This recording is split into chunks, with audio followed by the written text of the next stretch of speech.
या अवती भवती भिंती, या सवती सवती भिंती, एखादी पडता पडता डजनान्य उगवती भिंती. ही अंधुक अंधुक सत्ता, ते बंदुक बंदुक नेते.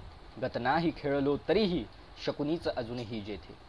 वक्ते, नाते आणि रसिक श्रोते हो, सन्मान्य परीक्षक आणि यूट्यूब चॅनलवरून पाहत असलेल्या प्रत्येक रसिक श्रोत्यांना नमस्कार. मी कौस्तुभ गणेश पाचडे वर्ध्यावरून आपल्या सर्वांच्या समक्ष या प्रगल्भ विचारपीठावरून विषय मांडतोय की महाराष्ट्राची आजची राजकीय साध्य परिस्थिती.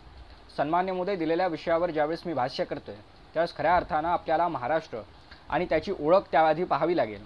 कारण महाराष्ट्र हा कुठल्या ऐऱ्यागैऱ्या लुंग्या सुंग्यांचा नसून महाराष्ट्र हा शाहिरांच्या डफांचा, ढगांच्या कडकडाटांचा, डोंगराच्या हिरव्या पिवळ्या शालीचा आणि माझ्या सह्याद्रीच्या अनारीचा. अरे सुखानं मरतो म्हणून त्या घोडकिंडीची पावनखिंड करणारा बाजीप्रभू काय, किंवा माणीवरती तलवारीचं तीक्ष्ण डोकं असताना सुद्धा मृत्यूच्या कडाल दाडेत जाऊन उत्तरेत थया थया नाचणाऱ्या मराठा शौर्यवीरांचा महाराष्ट्र आहे. खऱ्या अर्थानं यांची पार्श्वभूमी त्या ठिकाणी महाराष्ट्राला लागली आहे. तरी देखील आज या महाराष्ट्राची राजकीय परिस्थिती काय आहे.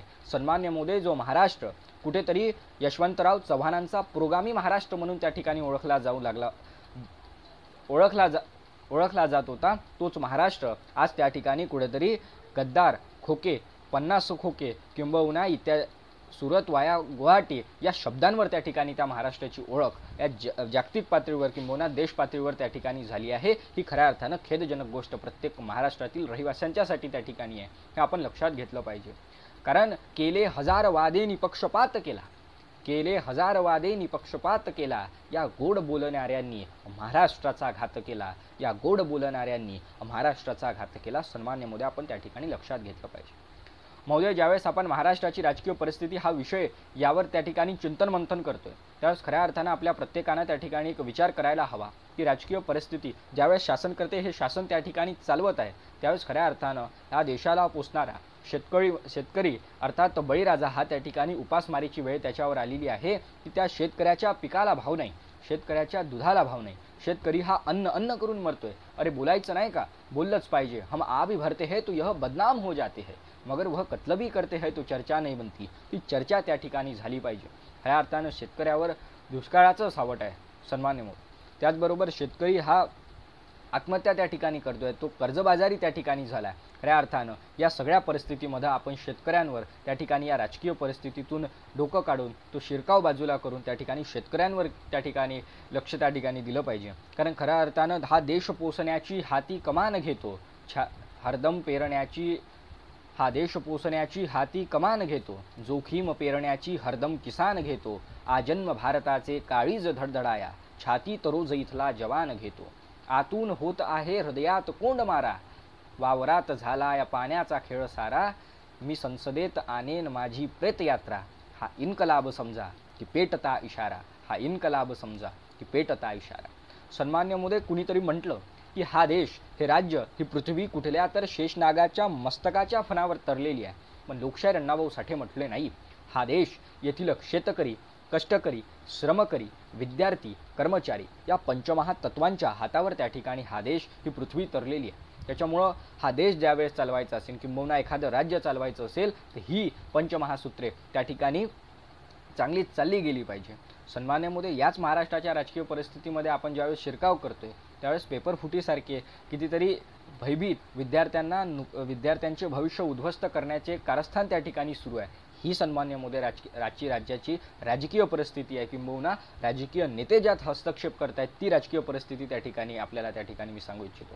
खऱ्या अर्थानं मोदी या विषयाला ज्यावेळेस मी पुढे अजून नेण्याचा प्रयत्न करतोय त्यावेळेस मला रस्त्यावर बेरोजगार मुलं दिसतात आणि ते म्हणतात की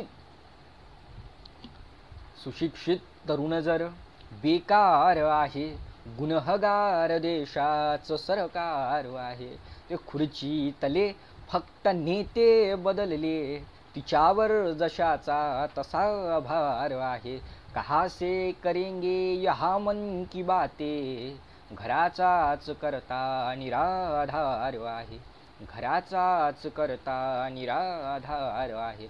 सन्मान्य मोदी, आपण त्या ठिकाणी ते बेरोजगारांचे प्रश्न त्या ठिकाणी उचलले पाहिजे, ना की प्रत्येक गोष्टीमध्ये त्या ठिकाणी हे राजकारण आणलं पाहिजे.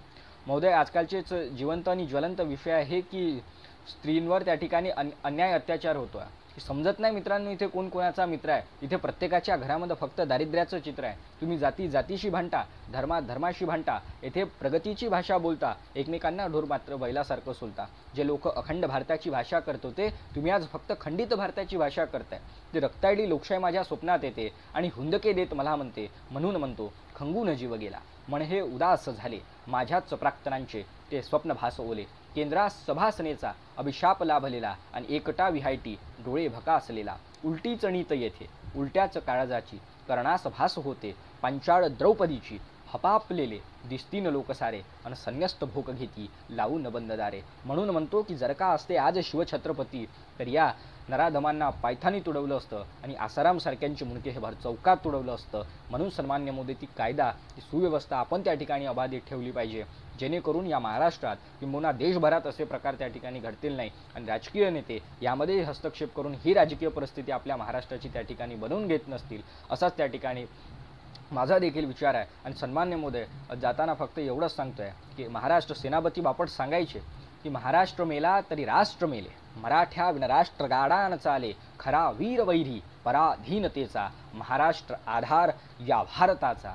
म्हणून महाराष्ट्र हा भारताचा आधारच असला पाहिजे, किंबहुना महाराष्ट्र हा भारतावर त्या ठिकाणी स्वार व्हावा. महाराष्ट्र हा दिल्लीचेही तख्त राखितो महाराष्ट्र माझा ही संकल्पना आजन्म अबाधित राहावी आणि महाराष्ट्राची राजकीय परिस्थिती ही यापेक्षा खराब अजून होऊ नये असा अपेक्षा व्यक्त करतो. आणि जाताना एवढंच सांगतोय की त्या लोकांच्या मनमिराद विचार सद्भावनेचे अंकुर फुटावेत. कष्टकऱ्यांच्या घर अंगणापर्यंत विकासाची आणि समृद्धीची गंगा पोहोचावी.